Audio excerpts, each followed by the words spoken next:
مصر کے اندر حضرت موسیٰ علیہ السلام نے ایک کبتی کو تھپڑ مار دیا تھا. قرآن مجید کے دامن میں یہ واقعہ موجود ہے. تو آپ کی جلالت اور آپ کے زور کی تاب نہ لاتے ہوئے وہ وہیں ڈھیر ہو گیا اور اس کی موت واقع ہو گئی. تو مصر کے حالات کشیدہ ہو گئے اور حضرت موسیٰ علیہ السلام کو مصر چھوڑنا پڑا.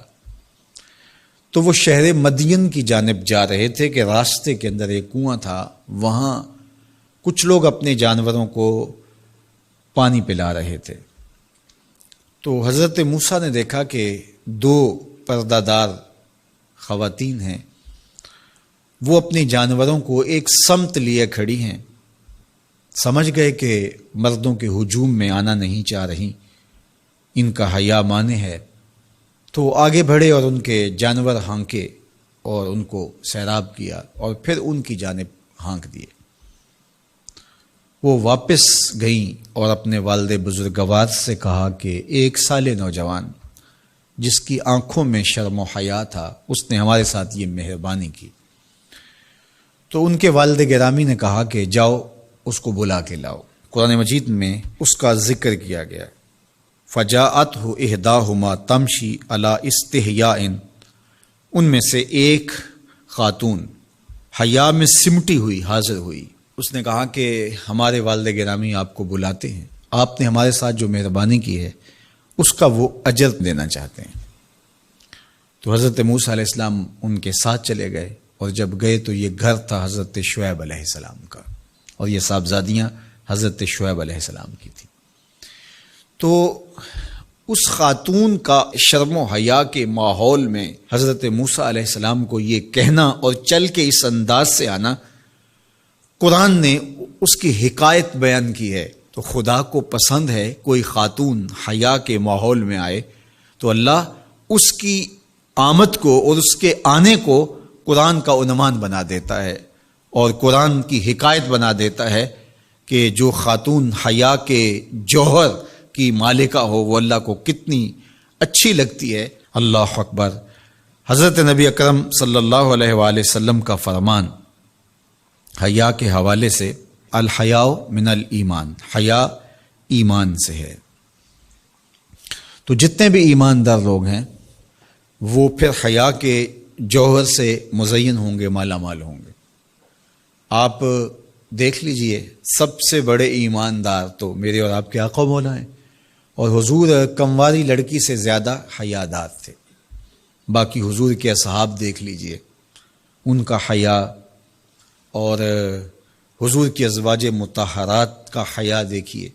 ام المومنین حضرت عائشہ رضی اللہ تعالی عنہا فرماتی ہیں کہ حضور کا جب وصال ہوا اور حضور میرے حجرے میں دفن ہوئے تو میں جب حضور کی قبر انور پہ جاتی تو معمولی چادر اوڑھ کے چلی جاتی اس خیال سے کہ میرے شوہر ہیں.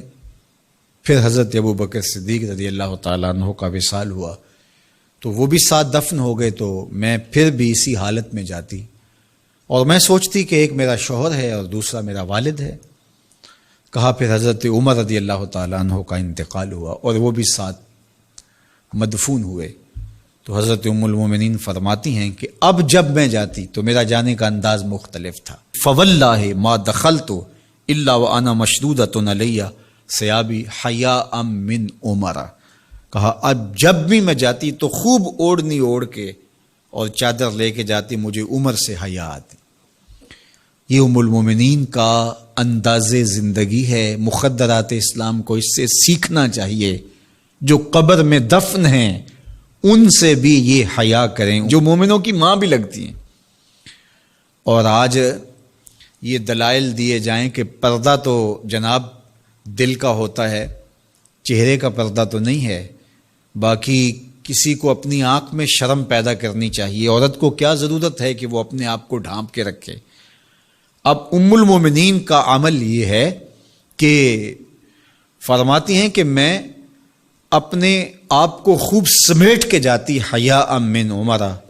عمر قبر میں ہیں لیکن ام المومنین فرماتی مجھے پھر بھی حیا آتی. اور حضرت سیدہ طیبہ طاہرہ حضرت فاطمہ تو زہرا رضی اللہ تعالی عنہا نے کہا کہ عورت کے لیے بہترین پردہ یہ ہے کہ اس کو کوئی غیر مرد نہ دیکھے اور وہ غیر مرد کو نہ دیکھے۔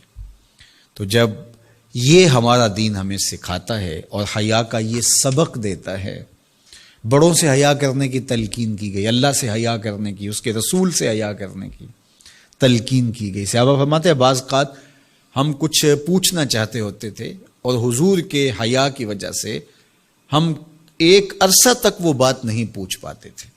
آج دادا کے سامنے بچے جس طرح بات کرتے ہیں اور جس طرح بچوں سے حیا کا جوہر ختم ہو گیا ہے اور اس کو وہ تہذیب نو کا کرشمہ سمجھتے ہیں اور جدید دور کی کرامت سمجھتے ہیں، یہ دور جدید کی کرامت نہیں ہے، یہ جاہلیت ہے۔